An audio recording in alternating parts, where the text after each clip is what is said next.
সাংসদ শ্রী রেবতী ত্রিপুরা মহোদয়, উপস্থিত আছেন আমাদের মুখ্য প্রবক্তা শ্রী সুব্রত চক্রবর্তী মহোদয়। প্রথমে আমি সুব্রত চক্রবর্তী মহোদয়কে অনুরোধ করছি আজকের সাংবাদিক সম্মেলনের বিস্তারিত তথ্য আপনাদের সামনে তুলে ধরার জন্য। সকল সাংবাদিক বন্ধুদের অনেক অনেক শুভেচ্ছা, শুভ অপরাহ্ন। আজকের এই সাংবাদিক সম্মেলনে আমাদের মধ্যে উপস্থিত রয়েছেন ভারতীয় জনতা পার্টির মাননীয় প্রাক্তন সাংসদ শ্রী রেবতী ত্রিপুরা মহোদয়, উপস্থিত রয়েছেন মাননীয় মিডিয়া ইনচার্জ সুনীত সরকার মহোদয়, এবং আপনারা যারা এখানে এসেছেন, আমি প্রথমে আমার ব্যক্তিগত পক্ষ থেকে আপনাদের সবাইকে আন্তরিক শুভেচ্ছা এবং স্বাগত জানাই। আমরা অবগত আছি সবাই, গতকাল ত্রিপুরার পবিত্র বিধানসভায় ভারতীয় জনতা পার্টির 2.0 সরকারের, রাজ্য সরকারের 2025-26 অর্থবর্ষের বাজেট পেশ করা হয় এবং সেই বাজেট অধিবেশন চলাকালীন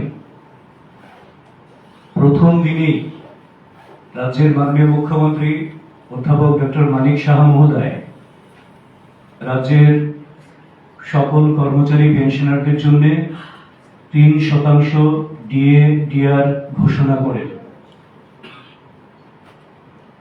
এই ঐতিহাসিক বাজেটের জন্য এবং এই ডিএ ডিআর ঘোষণার জন্য ভারতীয় জনতা পার্টি ত্রিপুরা প্রদেশের পক্ষ থেকে তথা রাজ্যবাসীর পক্ষ থেকে আমরা রাজ্য সরকারকে, সরকারের মাননীয় মুখ্যমন্ত্রী, মাননীয় অর্থমন্ত্রী সহ অন্যান্য মন্ত্রী পরিষদ যারা রয়েছেন সবাইকে আন্তরিক শুভেচ্ছা এবং অভিনন্দন জানাই, ধন্যবাদ জ্ঞাপন করছি আমরা একটা সর্বস্পর্শী, সর্বব্যাপী, অন্তর্ভুক্তিমূলক এবং মানবিক বাজেট পেশ করার জন্য।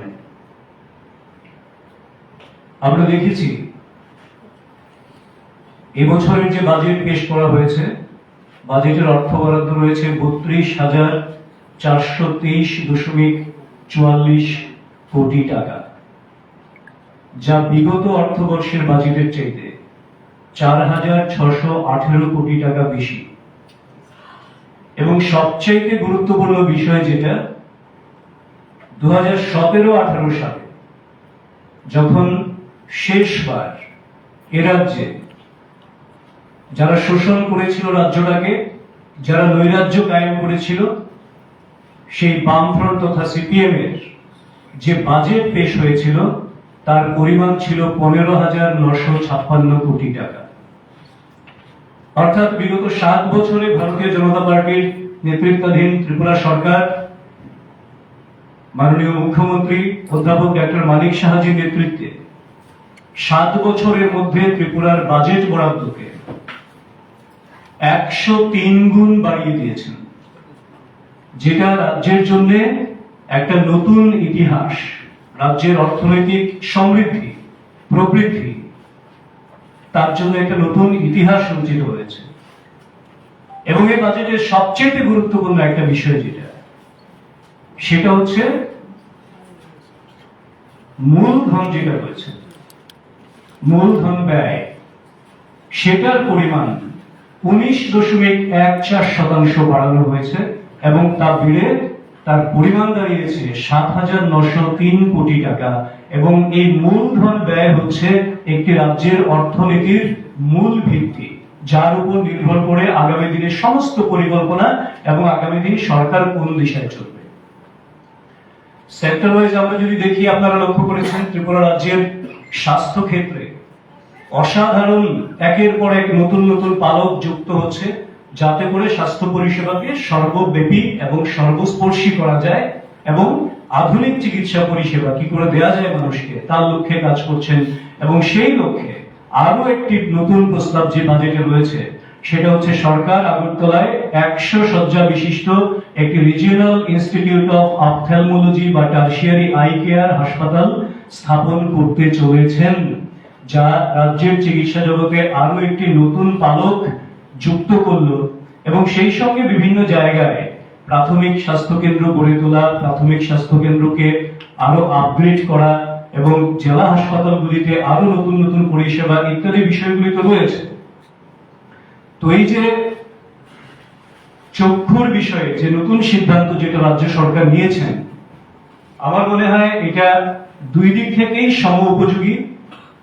কারণ রিজিওনাল ইনস্টিটিউট অফ অপথ্যালমোলজি, এই যে আই কেয়ার সেন্টার হাসপাতাল স্থাপন, এই স্থাপনে রাজ্যের মানুষ যেমন উপকৃত হবে, বিরোধীরা যাদের চোখে ছানি পড়েছে এই উপকারের অংশীদার তারাও সমানভাবে হবেন, কারণ তারা তো উন্নয়নযোগ্য দেখতে পান না। তাদের চশমা বদলাতে হলে সেটা বদলানোর কাজেও এই হাসপাতাল তাদেরকে যথারীতি পরিষেবা দেবে।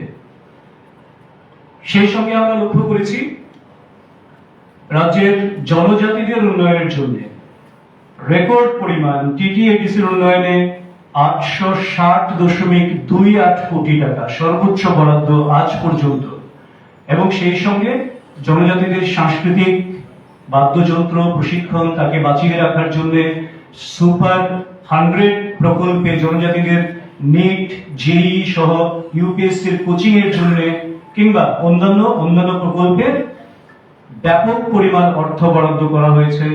সবচেয়ে গুরুত্বপূর্ণ যেটা ট্রাইবাল সাব প্ল্যানে, যার অধিকাংশ টাকাটাই শুধুমাত্র এডিসি এরিয়াতে ব্যয় হয়, সেখানে 7,148 কোটি টাকার বরাদ্দ রয়েছে, যেটা একটা নতুন ইতিহাস। এবং আমরা যেটা বলি যে সমতল এবং পাহাড় উন্নয়নের সমান তালে এগিয়ে যাবে, সেই লক্ষ্যমাত্রা পূরণে এই বরাদ্দ সহযোগিতা করবে। সেই সঙ্গে সংখ্যালঘু অধ্যুষিত যে সমস্ত গ্রামগুলি রয়েছে আমাদের, সেখানেও পরিকাঠামো নির্মাণ, তার জন্য 25 কোটি টাকা, এবং সেই জন্য এবং তার উন্নয়ন কাজের জন্য 25 কোটি টাকা, এবং প্রি পোস্ট ম্যাট্রিক স্টাইপেন্ডের জন্য 9.35 কোটি টাকার বরাদ্দ রয়েছে। আমরা শুধুমাত্র সবকা সাথ সবকা বিকাশ আমাদের স্লোগান নয়, সেটা বহুবার বলেছি, এটা আমাদের মূল মন্ত্র, বিজেপির কর্মধারা এটা, সবকা সাথ সবকা বিকাশ সবকা বিশ্বাস সবকা প্রয়াস। তার জন্য প্রত্যেকটা অংশকে কি করে অনেক বেশি মাত্রায় তাদের কথা ভেবে এই বাজেট নির্মাণ হয়েছে। এবং এই বাজেটে সবচেয়ে উল্লেখযোগ্য আরো দু একটি বিষয় যদি বলি, আমরা বরাবর মাতৃশক্তির উন্নয়নে তাদেরকে আরো কি করে সশক্ত করা যায়, আর্থিকভাবে সামাজিকভাবে তাদের নিরাপত্তাকে সুনিশ্চিত করা যায়, তার লক্ষ্যে ভারতীয় জনতা পার্টি ত্রিপুরা প্রদেশের সরকার এবং যশস্বী প্রধানমন্ত্রী নরেন্দ্র মোদীজির নেতৃত্বে দিল্লিতে সরকার চলছে। তার জন্য মুখ্যমন্ত্রী বালিকা সমৃদ্ধি যোজনায় অন্তোদয়ভুক্ত পরিবারে কোন কন্যা সন্তানের জন্ম হলে 50,000 টাকা তার জন্য বন্ড হিসেবে সরকার দেবেন, যেটা ওই কন্যা সন্তানের বয়স যখন 18 বছর হবে তখন তার উচ্চশিক্ষা হোক, বিবাহ হোক কিংবা অন্যান্য তার সমৃদ্ধির জন্য, তার আত্মনির্ভরতার জন্য যেভাবে চাইবে সেই পরিবার সেই অর্থটা ব্যয় করতে পারবেন। এই বিষয়টাকেও অত্যন্ত মানবিক দৃষ্টিভঙ্গি দিয়ে আমাদের মাতৃশক্তিকে জাগরিত করার জন্য, তাদের সুরক্ষিত রাখার জন্য, ভবিষ্যৎ নিরাপত্তার জন্য রাজ্য সরকার এটি করেছেন। এটি একটি অবিস্মরণীয় সিদ্ধান্ত, আমরা অবশ্যই বলবো। এবং সেই সঙ্গে বহু ক্ষেত্রে আপনারা অবগত আছেন, এখনো কিছু কিছু পরিবার তো রয়েছেন যারা গরিব পরিবার রয়েছেন, এখনো যারা হয়তো পিজিভুক্ত পরিবার, তাদের ক্ষেত্রে কন্যা সন্তানের বিবাহের সময় একটি সমস্যা হয়, আর্থিক সমস্যা।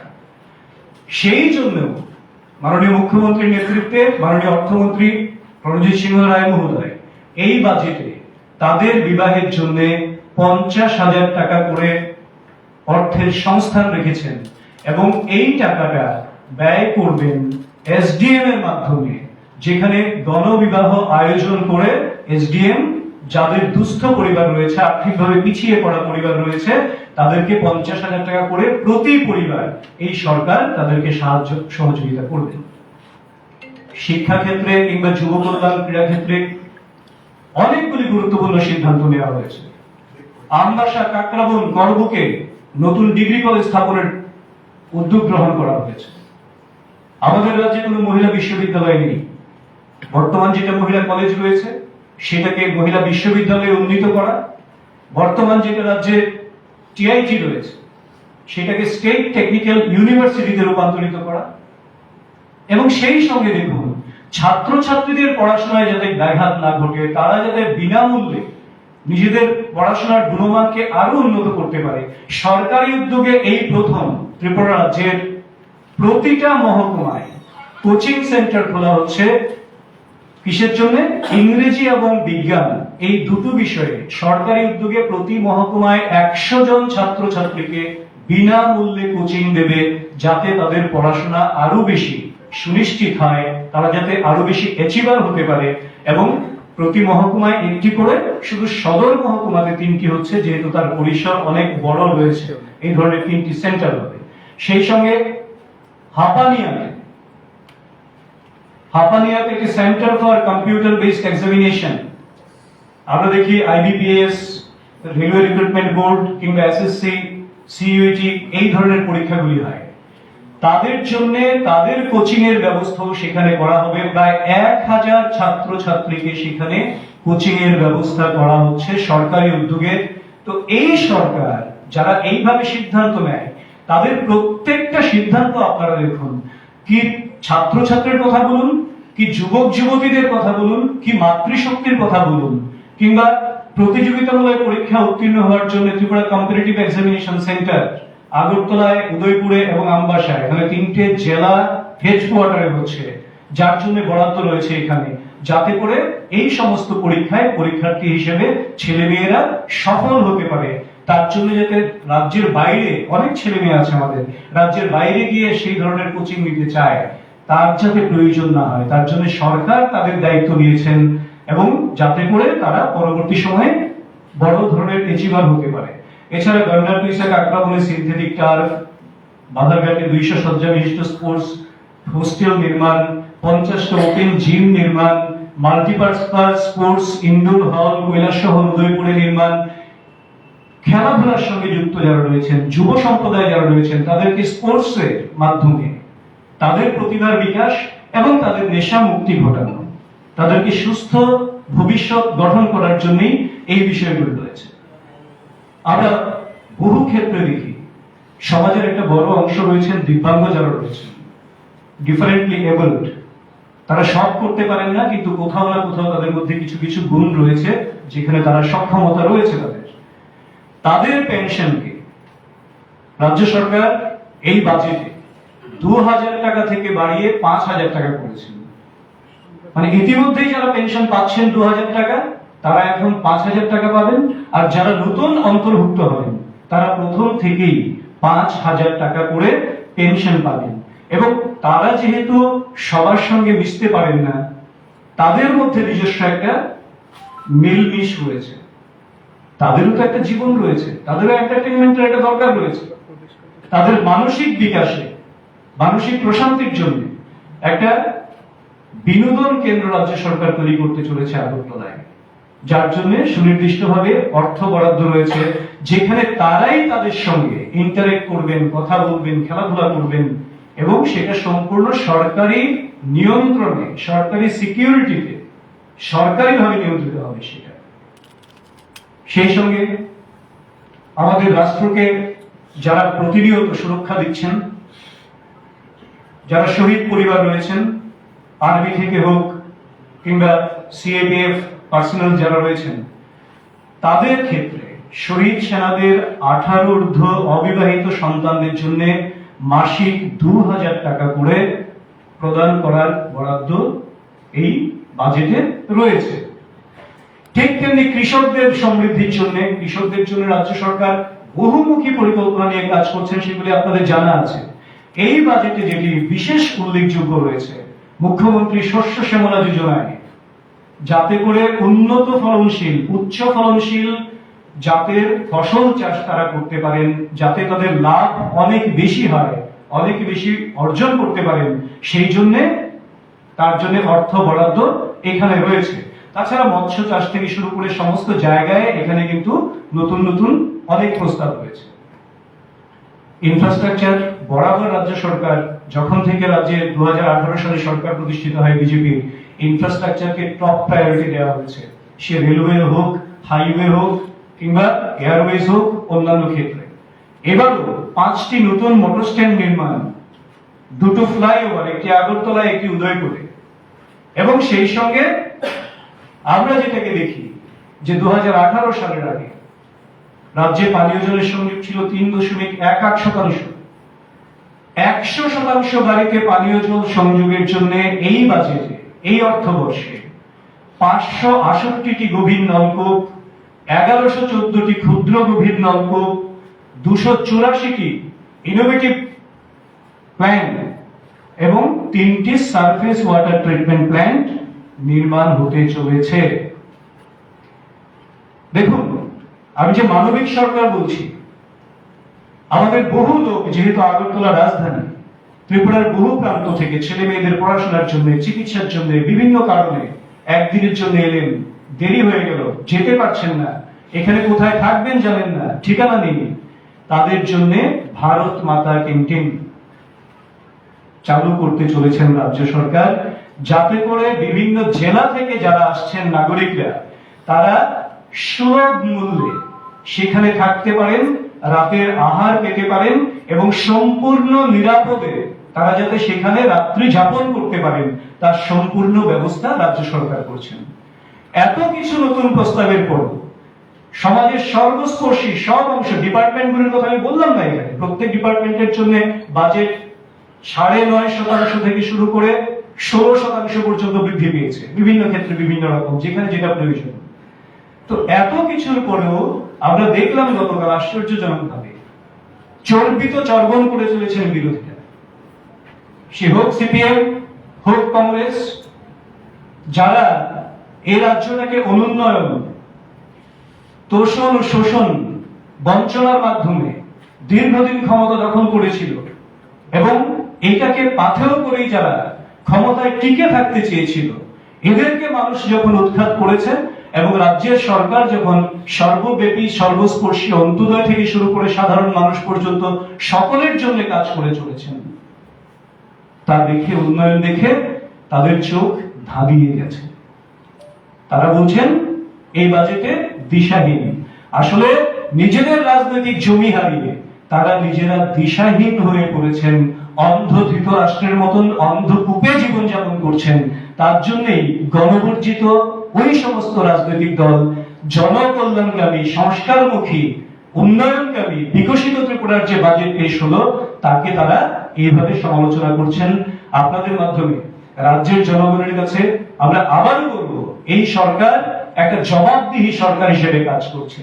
এই সরকার প্রত্যন্ত থেকে শুরু করে সমতল পর্যন্ত মানুষের জন্য সমান সমান বিকাশের মাত্রায় কাজ করছে, সমস্রোতে যাতে বিকাশ হয় তার কাজ করছে।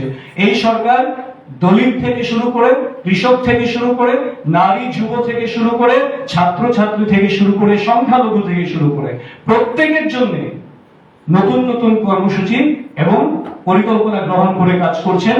কারণ আমরা যেহেতু সবকা সাথ সবকা বিকাশ বলি, তার জন্য সবকা প্রয়াস সবকা বিশ্বাস, সেটাও আমাদের মাথায় রয়েছে এবং এর মাধ্যমে এক ত্রিপুরা শ্রেষ্ঠ ত্রিপুরা নির্মিত হবে এবং তার নির্মাণের জন্য, বিকশিত ত্রিপুরা নির্মাণের এই বাজেট পেশ করার জন্য আবারও আমরা ভারতীয় জনতা পার্টি ত্রিপুরা প্রদেশের পক্ষ থেকে রাজ্যের মাননীয় অর্থমন্ত্রী প্রণজিৎ সিংহ রায় মহোদয় এবং রাজ্যের যশস্বী মুখ্যমন্ত্রী অধ্যাপক ডক্টর মানিক সাহা মহোদয় সহ সমস্ত ক্যাবিনেট মন্ত্রী পরিষদকে আমরা আন্তরিকভাবে ধন্যবাদ এবং কৃতজ্ঞতা জানাই এবং আশা করি রাজ্যবাসী রাজ্যের উন্নয়নের যে কর্মযজ্ঞ নতুন করে রাজ্য সরকার গ্রহণ করেছেন, তার সঙ্গে শরিক হবেন এবং রাজ্যের বিকাশে আপনাদের সক্রিয় সহযোগিতা এবং ভূমিকা আপনারা পালন করবেন। সবাইকে নমস্কার। আপনাদের যদি কোনো প্রশ্ন থাকে। আচ্ছা, অন্য প্রসঙ্গে সম্প্রতি ত্রিপুরামথা, আপনাদের শরীর দল ত্রিপুরামথা যে যুব সংগঠন রয়েছে, স্টুডেন্ট ফেডারেশন, তারা যে রোমান স্ক্রিপ্টের দাবিতে বিভিন্ন জেলাতে, মহকুমাতে রাস্তা অবরোধ করছে, এমনকি অ্যাম্বুলেন্সও আটকে দিচ্ছে। সেক্ষেত্রে বিজেপির স্পষ্টীকরণ কি রয়েছে যদি একটু বলুন। এবং আজকে সেই সঙ্গে যুক্ত করছি, আজকে কিছু সময় আগে প্রেস ক্লাবে সাংবাদিক সম্মেলন করে ওরা বলেছিল সোমবারে আন্দোলনের তীব্রতা আরো বাড়িয়ে দেবে। তার মানে কি মানুষের আরো ভোগান্তি। সেই সময়ে দাঁড়িয়ে আপনাদের আশা রাখছি সবাই ভালো আছেন। যে প্রশ্ন আপনারা করেছেন, আমাদের রিয়াকশন বলতে আমরা জানি যে ত্রিপুরা মথা যে দল সেটা আমাদের শরিক দল, আমাদের সরকার চলছে রাজ্যে। আর একটা প্রশ্নে আপনারা উল্লেখ করেছেন যে অ্যাম্বুলেন্স আটকে দিচ্ছে এবং আগামী সোমবার থেকে আরো বৃহত্তর আন্দোলনের প্রস্তুতি ওনারা নিচ্ছেন। আমি মনে করি আন্দোলন গণতান্ত্রিক অধিকার আমাদের, কিন্তু এই জিনিসটা আমাদের খেয়াল রাখা দরকার যাতে সাধারণ মানুষ, অন্তত রোগী, ছাত্রছাত্রী, বয়স্ক লোক, তাদের যেন কষ্ট না হয়। অ্যাম্বুলেন্স সাধারণত যারা রোগী তাদেরকে নিয়ে যাওয়া হয়। আমরা সাধারণত যেটা দেখি অ্যাম্বুলেন্স পরিষেবা এটা ধর্মঘট স্ট্রাইকের আওতার বাইরে রাখা হয়। আমি জানি না যদি এরকম হয়ে থাকে, খুব দুঃখজনক। এগুলি যারা আন্দোলনরত তাদের দেখা উচিত। রোমান হরপের আন্দোলন আজকে থেকে না, আপনারা সবাই জানেন, আমরা সবাই ত্রিপুরাবাসী জানি। গতকাল মাননীয় মুখ্যমন্ত্রী বিধানসভায় স্পষ্টভাবে বলেছেন যে উনি যে কোনো স্ক্রিপ্ট যদি ত্রিপুরা রাজ্যের যারা ককবরক ভাষাভাষী, যারা লিখেন, যারা লেখক, সাহিত্যিক, বুদ্ধিজীবী, সকলের সঙ্গে পরামর্শক্রমে তিনি যে কোনো স্ক্রিপ্টকে গ্রহণ করতে রাজি। কিন্তু এটাও আমরা জানি যে পূর্বতন সরকার বামফ্রন্টের আমলে সরকারের সিদ্ধান্ত ছিল বাংলা হরফে। তার জন্য বাংলা হরফে হয়তোবা বেশিরভাগ লোক লিখছেন, এটা ককবরকের ক্ষেত্রে আমি দেখছি। তো মাননীয় মুখ্যমন্ত্রী বলার পরে নিশ্চয়ই আমাদের পরিষ্কার যে আলোচনা ক্রমে আমাদের যেহেতু শরিক দল, তাদের ক্যাবিনেট মন্ত্রী আছেন, আমাদের 2 জন মন্ত্রী আমাদের ক্যাবিনেট মন্ত্রিসভায় রয়েছেন, তারা বাইরে এবং ভেতরে সব জায়গায় আলোচনা করেই সেটা আমরা করতে পারি। তো কাজে আমি তাদের প্রতি অনুরোধ করব যে এরকম কোনো আন্দোলন যাতে না করে, যাতে ত্রিপুরার মানুষের ককবরক ভাষাভাষী, বাংলা ভাষাভাষী আমরা যারাই আছি ত্রিপুরা, যে আমাদের যেন সেই চরম মূল্য দিতে না হয়, অসুবিধা তৈরি না হয়। আমি এই জন্যই তাদের প্রতি আমার আহ্বান যে গণতান্ত্রিক অধিকার আছে আন্দোলন করার, কিন্তু সেটা যেন ধ্বংসাত্মক রূপ না নেয়। সেই জায়গায় একটা প্রশ্ন, ত্রিপাক্ষিক চুক্তি হয়েছিল দিল্লিতে গত বছর, এবং ত্রিপাক্ষিক চুক্তির একটা শর্ত আছে যে লেটারটা পাবলিশ করা হয়েছিল, সেই লেটারই রয়েছে যে কোনো ধরনের মানুষের ইয়ে না করে, কষ্ট না দিয়ে, সমস্যা না বাড়িয়ে আন্দোলন করা যাবে। তো এক্ষেত্রে কি সেই ত্রিপাক্ষিক চুক্তির যে শর্ত, সেই শর্ত লঙ্ঘন করা হচ্ছে কি? আমি আপনার সাথে একমত যে চুক্তি হয়েছে, আমাদের চুক্তিতে একটা ব্যাপারে আমরা আপনাদের মাধ্যমে আমি দেখেছি, কারণ সেটা হয়েছে কেন্দ্রীয় সরকার, রাজ্য সরকার এবং ওই দলের সাথে। তো পত্রপত্রিকায় আপনাদের মাধ্যমে আমরা যেটা দেখেছি সেটাই আমি জানি যে সেখানে অলিখিতভাবে হয়তোবা ছিল যে আন্দোলন করতে গেলে কিছু নিয়ম কানুন মেনে তাদেরও করতে হবে। তার জন্যই 6 মাস পর্যন্ত তারা আন্দোলনও করেনি, কিন্তু এখন দেখছি তারা বিভিন্ন ইস্যুকে কেন্দ্র করে আন্দোলনে যাচ্ছে। সেটা আমি পরিষ্কার বলতে পারবো না। আপনারা যদি ওই দলের যারা নেতৃত্ব তাদেরকে যদি জিজ্ঞেস করেন তাহলে ওনারাই পরিষ্কার করে বলতে পারবে। চুক্তি রূপায়িত হোক সেটা আমি বলতে পারি একজন জনজাতি হিসাবে, কারণ আমাদের কেন্দ্রীয় সরকার জনজাতিদের কল্যাণে এবং আমাদের রাজ্য সরকার মাননীয় মুখ্যমন্ত্রী ডক্টর মানিক শাহের নেতৃত্বে আমরা বরাবর সচেতন এবং আমরা চেষ্টা করছি। আমাদের আপনারা সুব্রত রায় এতক্ষণ যে বাজেটের উপরে আলোচনা রাখলেন, সেখানে দেখেছেন জনজাতিদের জন্য এবং পিছিয়ে পড়া মাইনরিটি থেকে শুরু করে মহিলা, সব অংশের মানুষের জন্য, কৃষক থেকে শুরু করে আমরা চেষ্টা করছি। বাজেট বরাদ্দ যেমন বাড়ানো হয়েছে, নতুন নতুন পরিকল্পনা হাতে নেওয়া হয়েছে, যদিও তারপরেও আমাদের বিরোধীরা বলবে অনেক কিছু দিশাহীন, অনেক কিছু যারা নিজেরাই দিশাহীন। তো সেটাই আমি বলবো যে বাস্তবায়ন তাড়াতাড়ি হোক চুক্তি। আমরা বিজেপির তরফ থেকেও জনজাতি মোর্চার তরফ থেকে অনেক আগেই, চুক্তির অনেক আগে আমরা বিভিন্ন সময় বিভিন্নভাবে আমাদের কথাগুলি আমরা উপস্থাপন করেছি। এডিসির উন্নয়নের ব্যাপারে, এডিসির আর্থিক ক্ষমতায়ন, প্রশাসনিক ক্ষমতায়ন, আরো কি করে বিকাশ করা যায়, আমরা আমাদের দলের তরফ থেকে, বিজেপির দলের তরফ থেকে আমরা কেন্দ্রীয় সরকারের কাছে অলরেডি আমরা দিয়ে রেখেছি। স্যার, আরেকটা বিষয় হচ্ছে যে ওরা রোমান স্ক্রিপ্টের দাবি করছে, অন্যান্য পলিটিক্যাল পার্টিরা এর সমর্থনও করছে। আপনাদের পার্টির কি স্ট্যান্ড, যদি সেই বিষয়টা একটু বলেন। সরকারের চিন্তা ভাবনা করছে, কিন্তু আপনাদের পার্টির কি স্ট্যান্ড, এই রোমান স্ক্রিপ্টকে আপনারা সমর্থন করেন না করেন? এটা সুব্রতদা বলবেন, যেহেতু পার্টির ব্যাপার। সুব্রতদা একটু একটু একটু একটা বিষয় হচ্ছে, ভারতীয় জনতা পার্টি একটা সাংবিধানিক দল, বিশ্বের বৃহত্তম গণতান্ত্রিক দল, সুশৃঙ্খল দল। ভারতীয় সংবিধানে রোমান স্ক্রিপ্টকে কোথাও নেওয়া যাবে এরকম কোন সংস্থান আছে কিনা তাদেরকে একটু খুঁজে দেখতে হবে, এবং সংবিধান অনুযায়ী যা হওয়ার তাকেই ভারতীয় জনতা পার্টি সমর্থন করবে এবং সেটাই গ্রহণ করবে। যেটা সংবিধানে নেই সেই বিষয় নিয়ে ভারতীয় জনতা পার্টি কোনো কথাই বলবে না। দাদা, একটু একটা প্রশ্ন আমার। বিধানসভা শুরুর আগের দিনে রাত্রিবেলা মুখ্যমন্ত্রীর বাসভবনে আপনাদের শরীর আইপিএফটি এবং পিপরামথা বিজেপি এবং মুখ্যমন্ত্রী সকাশে বৈঠকটি হয়েছিল। এরপরের দিনেই আন্দোলন কর্মসূচি তারা হাতে নিয়েছে। সেক্ষেত্রে আপনারা বলছেন চেষ্টা করছেন, আপনারা কি কোথাও ব্যর্থতার প্রমাণ দিচ্ছেন না সেই জায়গাতে? দেখুন, একটা বিষয়, বিধানসভার আগে যখন পরিষদীয় মিটিং হয়, সেই মিটিংটি অবশ্যই বিধানসভায় কি আলোচনা হবে, বাজেট অধিবেশনে কি কি আলোচনা হবে, কোন কোন বিষয়গুলি ইতিবাচক রয়েছে সেইগুলি নিয়ে, এবং একটা স্ট্র্যাটেজিক বৈঠক সেটা হয়, কৌশলগত বৈঠক হয় সেখানে। তো এইটার সঙ্গে ওই বিষয়টার তেমন কোনো সম্পর্ক আছে বলে আমার ব্যক্তিগতভাবে মনে হয় না। যদিও এটা সরকারের বিষয়, এই বিষয়টিতে বিধানসভায় ওই মিটিং এ কি আলোচনা হয়েছিল সেটা রাজ্যের মাননীয় মুখ্যমন্ত্রী মহোদয় রয়েছেন, উনি বলতে পারবেন, এবং কারণ সেটা ওনাদের বিষয়। বাজেটের আগে সেটা একটা ফর্মালিটি, কেন্দ্রীয় বাজেটও আমরা তাই দেখি, মাননীয় প্রধানমন্ত্রীজি একটা বৈঠক করেন অর্থমন্ত্রী সহ বাকি পরিষদীয় মন্ত্রী যারা আছে, এখানেও তাই হয়েছে। এখানে বাকি কি এজেন্ডা ছিল, এই বিষয়টা আলোচনা হয়েছে কিনা সেটা আমাদের জানার কথা নয়। এই ভোগান্তি থেকে রাজ্যবাসী কবে নাগাদ স্বস্তি পেতে পারে, কিছুটা ইঙ্গিত দিতে পারে? এটা যারা ভোগান্তি দিচ্ছে তাদেরকে জিজ্ঞেস করুন কবে নাগাদ স্বস্তি দিতে পারে। আমাদের শরিক দল, আমাদের মাননীয় মুখ্যমন্ত্রী গতকাল বিধানসভায় অলরেডি বলে দিয়েছেন যে ওই চুক্তি অনুযায়ী কি কি সংস্থান রয়েছে সেই ধরনের বিবৃতি একটি তিনি দিয়েছেন। তো এটা সম্পূর্ণ স্পষ্টীকরণ রয়েছে।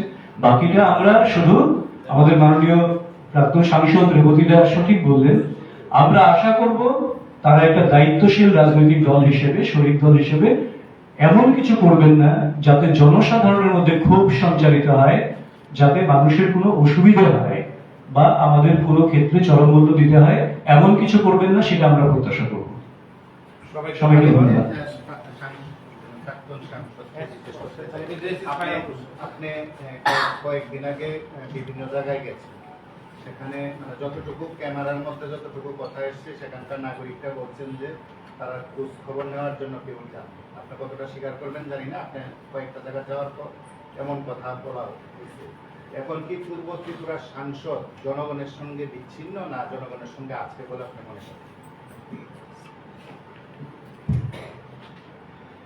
এই কথা আমি শুনিনি।